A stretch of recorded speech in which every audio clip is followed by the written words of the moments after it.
আসসালামু আলাইকুম। আমন্ত্রণ জানাচ্ছি জাগো টিভিতে। আপনাদের সাথে আছি আমি মমতাজ শাহিন রুম্পা। শুরুতেই জানিয়ে দিব আপডেটগুলো।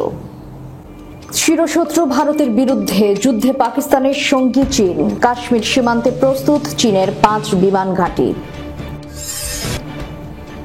সীমান্তে ব্যাপক হারে সেনা, ট্যাঙ্ক, যুদ্ধ বিমান ও ক্ষেপণাস্ত্র মোতায়েন। বড় ও দীর্ঘমেয়াদী যুদ্ধের প্রস্তুতি সম্পূর্ণ করে ফেলেছে পাকিস্তান। ভারতে মুসলিম যুবককে হত্যার পর ভিডিও প্রকাশ। 2600 মুসলিমকে মারব ঘোষণা উগ্র হিন্দুত্ববাদী সন্ত্রাসীর। $200 মিলিয়ন মূল্যের 7টি মার্কিন ড্রোন ভূপাতিত করেছে হুথিরা। পাকিস্তান ভারত উত্তেজনা কমাতে মধ্যস্থতার প্রস্তাব ইরানের। পাকিস্তানকে শায়েস্তা করতে গিয়ে উল্টো বড় বিপদে ভারত। শুনছিলেন শিরোনাম, এবারে বিস্তারিত। চিরশত্রু ভারতের বিরুদ্ধে যুদ্ধে পাকিস্তানের সঙ্গী চীন। কাশ্মীর সীমান্তে প্রস্তুত চীনের 5 বিমান ঘাঁটি। জম্মু কাশ্মীরের পেহেলগ্রামে সম্প্রতি হামলায় নিহত হন 26 জন পর্যটক। এই মর্মান্তিক ঘটনার রেশ এখনো কাটিয়ে উঠতে পারেনি ভারত। হামলার পেছনে পাকিস্তানের সম্পৃক্ততার অভিযোগ উঠেছে এবং পাকিস্তানের দাবি মোদি, অমিত শাহ আর অজিত দোভাল মিলে কাশ্মীরে এই সাজানো নাটক সাজিয়েছে। এখন পরিস্থিতি এতটাই উত্তপ্ত যে 26 বছর পর কাশ্মীর ইস্যুতে আবারও যুদ্ধের মুখোমুখি হতে পারে ভারত ও পাকিস্তান। তবে এবার সংঘর্ষ শুধু এই দুই দেশের মধ্যে সীমাবদ্ধ নাও থাকতে পারে। বিশ্লেষকদের মতে তৃতীয় পক্ষ হিসেবে যুক্ত হতে পারে চীনও। নতুন করে উত্তেজনা ছড়াচ্ছে চীনের সীমান্তবর্তী 5টি বিমান ঘাঁটি আধুনিকীকরণের কার্যক্রম। সম্প্রতি এনডিটিভির বরাতে জানা গেছে 2024 সাল থেকে এই বিমান ঘাঁটিগুলোতে শক্তি বাড়ানোর কাজ চালাচ্ছে চীনের পিপলস লিবারেশন আর্মি। বিমান ঘাঁটিগুলোর নাম টিংরি, লুহজি, বুরাং, ইউটিয়ান ও ইয়ারকান্ডো। এখানে যুক্ত করা হয়েছে অত্যাধুনিক space engine, state pad, support structure সহ নানা প্রযুক্তি। পাকিস্তানের সাথে চলমান উত্তেজনার মধ্যে চীনের এই ঘটনাকে ভারতের জন্য একটি শক ওয়েভ হিসেবে দেখছে দেশটির সামরিক বাহিনী। স্যাটেলাইট চিত্রের মাধ্যমে চীনা কার্যক্রমের প্রমাণ পেয়েছে ভারতীয় গোয়েন্দা বিভাগ। এর ফলে অরুণাচল প্রদেশ ও লাদাখে হাই অ্যালার্ট জারি করেছে ভারত। গোয়েন্দা বিশ্লেষক ড্যামিয়েন সাইমনের মতে পাকিস্তানের সঙ্গে সম্ভাব্য সংঘর্ষের ইঙ্গিতে নিজেদের অবস্থান দৃঢ় করেছে চীন। এটি প্রেসিডেন্ট শি জিনপিং এর বৃহৎ ভূরাজনৈতিক কৌশলের অংশ বলেও ধারণা করছেন তিনি। ডিফেন্স টাইমস এর একটি প্রতিবেদনে জানানো হয়েছে চীন বর্তমানে ভারতের আশেপাশে গোয়েন্দা এয়ারক্রাফট ও high altitude long endurance drone ব্যবহার বাড়িয়েছে।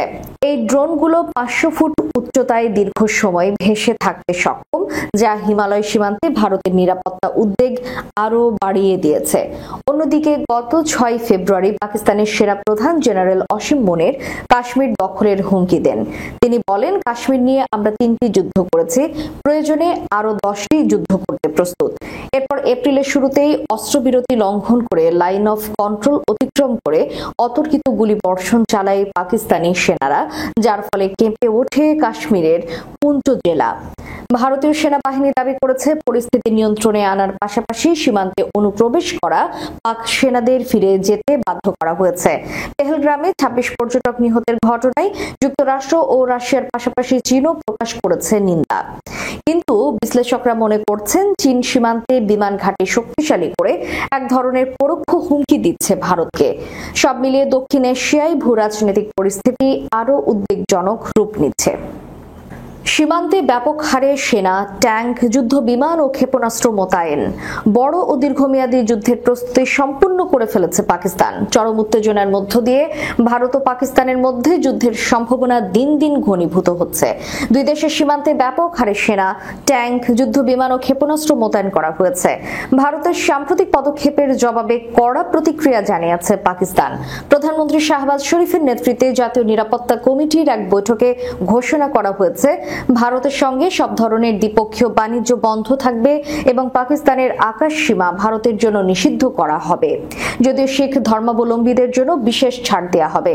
পাকিস্তান জানিয়েছে ভারতীয় নাগরিকদের দেয়া সব ভিসা বাতিল করা হয়েছে এবং পাকিস্তানে অবস্থানরত ভারতীয়দের 48 ঘন্টার মধ্যে দেশ ছাড়ার নির্দেশ দেওয়া হয়েছে। নিয়ন্ত্রণ রেখা বরাবর সীমান্তে উভয় পক্ষই সেনা মোতায়েন জোরদার করেছে। পাকিস্তান বিমান বাহিনী সীমান্তবর্তী ঘাঁটিগুলোতে নজরদারি ও যুদ্ধ ড্রোন মোতায়েন করছে। বিশেষ করে লাহোরের মুরিদ ঘাঁটিতে তুরস্ক থেকে কেনা বাইরাক্তার TB2 ড্রোন মোতায়েন করা হয়েছে। Flight tracking website flight radar 24 থেকে নেওয়া স্ক্রিনশট অনুযায়ী করাচি বিমান ঘাঁটি থেকে একাধিক যুদ্ধ বিমান লাহোর ও রাওয়ালপিন্ডি ঘাঁটিতে মোতায়েন করা হয়েছে। এসব বিমান রসদ ও সেনা সরঞ্জাম বহন করেছে। এই পরিস্থিতির মধ্যে ভারতীয় নৌবাহিনীর তাদের নিজস্ব প্রযুক্তিতে তৈরি জাহাজ INS সুরাত থেকে সমুদ্র পৃষ্ঠ ঘেঁষে ছুটে আসা একটি মিসাইল সফলভাবে ধ্বংস করে। ভারতের প্রতিরক্ষা মন্ত্রণালয়ের দাবি, এটি দেশের প্রতিরক্ষা সক্ষমতায় এক বড় সাফল্য। পাকিস্তানও এই সময় করাচি উপকূলে সারফেস টু সারফেস মিসাইলের পরীক্ষা চালাচ্ছিল বলে জানিয়েছে ভারতীয় সংবাদ মাধ্যম বিজনেস স্ট্যান্ডার্ড। কাশ্মীর জুড়ে অভিযান চালিয়ে ভারতীয় সেনাবাহিনী ইতিমধ্যে ১৫০০-এর বেশি লোককে আটক করেছে। এক অভিযানে সন্ত্রাসীদের গুলিতে শহীদ হন সেনার হাবিলদার ঝন্টু আলী শেখ। পাকিস্তানের নিরাপত্তা বিশ্লেষক সৈয়দ মোহাম্মদ আলী আশঙ্কা প্রকাশ করে বলেন, ভারত এবার বড় ধরনের হামলা চালাতে পারে, যা ২০১৯ সালের থেকেও বড় হতে পারে। তিনি আরো বলেন, এটি আন্তর্জাতিক কৌশলের অংশ হিসেবেও ব্যবহৃত হতে পারে। বর্তমান পরিস্থিতি দেখে বিশ্লেষকরা বলছেন, সীমান্তে সেনা মোতায়েন, আকাশ সীমা বন্ধ, কূটনৈতিক সম্পর্ক হ্রাস এবং পাল্টা সামরিক প্রদর্শন সবকিছুই দুই দেশের মধ্যে যুদ্ধের সম্ভাবনাকে উদ্বেগজনকভাবে বাড়িয়ে তুলছে। ভারত নিয়ন্ত্রিত জম্মু ও কাশ্মীরে ২৬ জনকে হত্যার পর অস্থিতিশীলতার সৃষ্টির চেষ্টা করেছে কিছু উগ্র হিন্দুত্ববাদী সন্ত্রাসী। এসবের মধ্যেই গত ২৩ এপ্রিল মধ্যরাতে দেশটির আগ্রাতে এক মুসলিম যুবককে গুলি করে হত্যা করা হয়েছে। গুলফাম নামে ওই মুসলিম যুবক আগ্রায় একটি বিরিয়ানির দোকান চালাতেন। সংবাদ মাধ্যম দ্য প্রিন্ট শুক্রবার জানিয়েছে, ওই দিন রাতে ৩ ব্যক্তি মোটরসাইকেলে এসে গুলফামকে গুলি করে। ওই সময় দোকান মোছার কাজ করছিল তার চাচাতো ভাই সাইফ আলী। ওই দুষ্কৃতিকারীরা এসে কোনো কথা না বলেই গুলফামের বুকে গুলি ছোড়ে। সাইফ আলী তখন বেরিয়ে আসলে তার দিকেও গুলি ছোড়া হয়, তবে গুলিটি তার ঘাড়ে লাগায় তিনি বেঁচে যান। এই ঘটনার একদিন পর হামলাকারী সামাজিক মাধ্যমে একটি ভিডিও প্রকাশ করেছে, যে জানিয়েছে জম্মু কাশ্মীরে ২৬ জনকে হত্যার বদলা নিতে ২৬০০ মুসলিমকে হত্যা করবে। ওই হামলাকারী নিজেকে ক্ষত্রিয় গোরক্ষক দলের সদস্য হিসেবে পরিচয় দেন। ভিডিও প্রকাশের পর পুলিশ একজনকে আটক করেছে, বাকিদের আটকের চেষ্টা চলছে। পুলিশ জানিয়েছে, যাকে আটক করা হয়েছে তাকে ভিডিওতে দেখা গেছে নিহত গুলফামের বাড়িতে গিয়েছিলেন দ্য প্রিন্টের সাংবাদিক। তার মা জুবাইদা সাংবাদিকদের কাঁদতে কাঁদতে বলেন, কাশ্মীরের হামলায় বদলা যদি তারা নিতে চাইতো, তারা গুলফামকে মারধর করতে পারত, তার হাত পা ভেঙে দিতে পারত, এতে সে অন্তত বেঁচে থাকতো। তিনি জানিয়েছেন, কয়েকদিন আগে গুলফামকে বলেছিলেন গরমে তার কষ্ট হয়, এজন্য তার ছেলে ঘরে কুলার কিনে এনেছিল। পুলিশ দাবি করেছে, ওই হামলাকারী রাজনৈতিক নিরাপত্তা পেতে এখন নিজেকে ক্ষত্রিয় গোরক্ষক দলের সদস্য হিসেবে পরিচয় দিচ্ছে। এই ঘটনার পর গুলফামের চাচাতো ভাই সাইফ আলী বাড়ি থেকে বের হচ্ছেন না। বিশেষ করে হামলাকারী ২৬০০ মুসলিমকে হত্যার হুমকি দেওয়ার পর নিজের নিরাপত্তা নিয়ে শঙ্কিত হয়ে পড়েছেন তিনি। $200 মিলিয়ন মূল্যের 60টি মার্কিন ড্রোন ভূপাতিত করেছে হুথিরা। ইয়েমেনের সশস্ত্র আন্দোলন হুথির যোদ্ধারা গত 6 সপ্তাহেরও কম সময়ের মধ্যে 60টি মার্কিন রিপার ড্রোন গুলি করে ভূপাতিত করেছে। এর ফলে $200 মিলিয়নেরও বেশি মূল্যের ক্ষতি হয়েছে। প্রতিরক্ষা কর্মকর্তাদের মতে গত সপ্তাহে 3টি ড্রোন ভূপাতিত করা হয়। এটি ইঙ্গিত দেয় হুথিদের ইয়েমেনের উপর দিয়ে উড়ন্ত চালকবিহীন বিমানকে লক্ষ্যবস্তু করার ক্ষমতা উন্নত হয়েছে। নাম প্রকাশ না করার শর্তে কর্মকর্তারা এপিকে জানিয়েছেন, ড্রোনগুলো আক্রমণাত্মক অভিযান বা নজরদারি পরিচালনা করছিল। এগুলো জলে স্থলে উভয় স্থানেই বিধ্বস্ত করা হয়েছে। গত 15 মার্চ প্রেসিডেন্ট ডোনাল্ড ট্রাম্প একটি নতুন সম্প্রসারিত অভিযানের নির্দেশ দেন। তখন থেকে আমেরিকা হুথিদের উপর আক্রমণ বাড়িয়েছে। বলতে গেলে প্রতিদিনই হামলা হচ্ছে। ট্রাম্প হুথিদের একটি গুরুত্বপূর্ণ সামুদ্রিক করিডোর দিয়ে জাহাজ চলাচলের উপর আক্রমণ বন্ধ না করা পর্যন্ত অপ্রতিরোধ্য প্রাণঘাতী শক্তি ব্যবহারের হুমকি দেন। সেন্ট্রাল কমান্ডের মুখপাত্র জেড স্টার্নবার্ন স্থানীয় সময় বৃহস্পতিবার রাতে বলেন, যুক্তরাষ্ট্র 68টিরও বেশি হুথি লক্ষ্য বস্তুতে হামলা চালিয়েছে। এই হামলায় একাধিক কমান্ড অ্যান্ড কন্ট্রোল স্থাপনা, বিমান প্রতিরক্ষা ব্যবস্থা, উন্নত অস্ত্র তৈরির স্থাপনা, উন্নত অস্ত্র সংরক্ষণের স্থান ধ্বংস করা হয়েছে এবং শত শত হুথি যোদ্ধা এবং অসংখ্য হুথি নেতা নিহত হয়েছেন। আরেকজন প্রতিরক্ষা কর্মকর্তা নাম না প্রকাশ করে বলেছেন, ড্রোন ধ্বংসের ঘটনাগুলো এখনো তদন্তনাধীন। মার্কিন হামলার বৃদ্ধি বিমানেরও ঝুঁকি বাড়িয়ে তুলতে পারে, তবে এই অঞ্চলের সৈন্য সরঞ্জাম এবং স্বার্থ রক্ষার জন্য সম্ভাব্য সকল ব্যবস্থা গ্রহণ করবে যুক্তরাষ্ট্র। প্রতিবেদন অনুসারে অত্যাধুনিক ড্রোনগুলোর প্রতিটির দাম প্রায় $30 মিলিয়ন। এগুলো সাধারণত 40,000 ফুটেরও বেশি উচ্চতায় ওড়ে।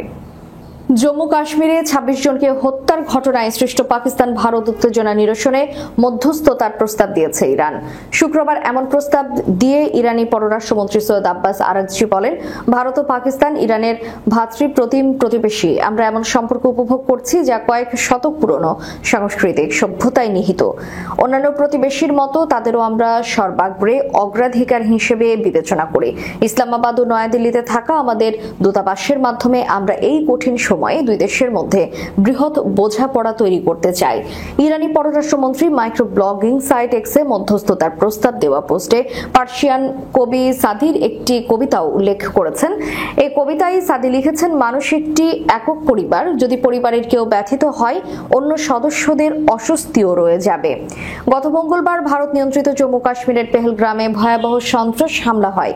পাকিস্তান এতে পরোক্ষভাবে জড়িত আছে এমন অভিযোগ তুলে দেশটির সঙ্গে সিন্ধু নদের পানি চুক্তি বাতিল, পাকিস্তানিদের সব ধরনের ভিসা সুবিধা বাতিল ও একই সঙ্গে প্রধান সীমান্ত ক্রসিং বন্ধের ঘোষণা দেয় নয়াদিল্লি। এর জবাবে পাকিস্তানও প্রায় একই সিদ্ধান্ত নিয়েছে। তারা ভারতের বিমান নিজেদের আকাশ সীমায় প্রবেশের নিষেধাজ্ঞা দিয়েছে, সীমান্ত ক্রসিং বন্ধ করে দিয়েছে এবং ভারতীয়দের ভিসা সুবিধা বাতিল করে দিয়েছে।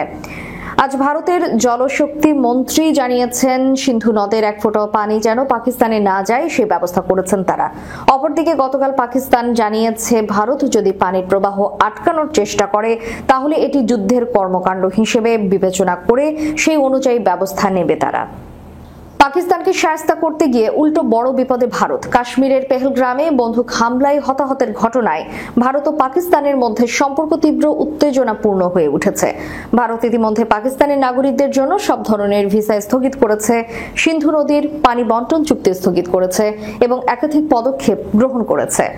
পাল্টা ব্যবস্থা হিসেবে পাকিস্তান ভারতের জন্য তার আকাশ সীমা বন্ধ করে দিয়েছে, সব ধরনের বাণিজ্য বন্ধের ঘোষণা দিয়েছে, সিমলা চুক্তি বাতিল করেছে এবং ওয়াঘা সীমান্ত বন্ধ করেছে। বিশেষ করে পাকিস্তানের আকাশ সীমা বন্ধ থাকায় ভারতীয় বিমান সংস্থাগুলি বড় বিপদে পড়েছে।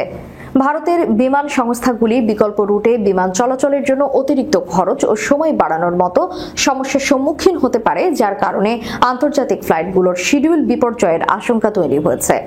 এয়ার ইন্ডিয়া এবং ইন্ডিগো বিমান সংস্থাগুলি সতর্ক করেছে যে পাকিস্তানের আকাশ সীমা বন্ধ করার পর কিছু আন্তর্জাতিক ফ্লাইটের সময়সূচি পরিবর্তিত হতে পারে। বিশেষ করে যুক্তরাষ্ট্র, ইউরোপ এবং মধ্যপ্রাচ্যের গন্তব্যগুলোর ফ্লাইটগুলোর জন্য বিকল্প দীর্ঘ পথ ব্যবহার করতে হবে, ফলে ভাড়া বৃদ্ধির সম্ভাবনা সৃষ্টি হতে পারে।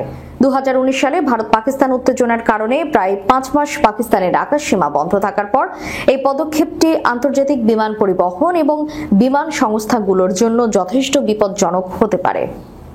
দর্শক, শেষ করার পূর্বে সংবাদ শিরোনামগুলো জানিয়ে দিব আরও একবার। চিরশত্রু ভারতের বিরুদ্ধে যুদ্ধে পাকিস্তানের সঙ্গী চীন, কাশ্মীর সীমান্তে প্রস্তুত চীনের 5 বিমান ঘাঁটি। সীমান্তে ব্যাপক হারে সেনা ট্যাঙ্ক, যুদ্ধ বিমান ও ক্ষেপণাস্ত্র মোতায়েন, বড় ও দীর্ঘমেয়াদী যুদ্ধের প্রস্তুতি সম্পূর্ণ করে ফেলেছে পাকিস্তান। ভারতে মুসলিম যুবককে হত্যার পর ভিডিও প্রকাশ, 2600 মুসলিমকে মারব ঘোষণা উগ্র হিন্দুত্ববাদী সন্ত্রাসীর। $200 মিলিয়ন মূল্যের 7টি মার্কিন ড্রোন ভূপাতিত করেছে হুথিরা। পাকিস্তান ভারত উত্তেজনা কমাতে মধ্যস্থতার প্রস্তাব ইরানের। পাকিস্তানকে শায়েস্তা করতে গিয়ে উল্টো বড় বিপদে ভারত। এতক্ষণ আমাদের সাথে থাকার জন্য ধন্যবাদ। আল্লাহ হাফেজ।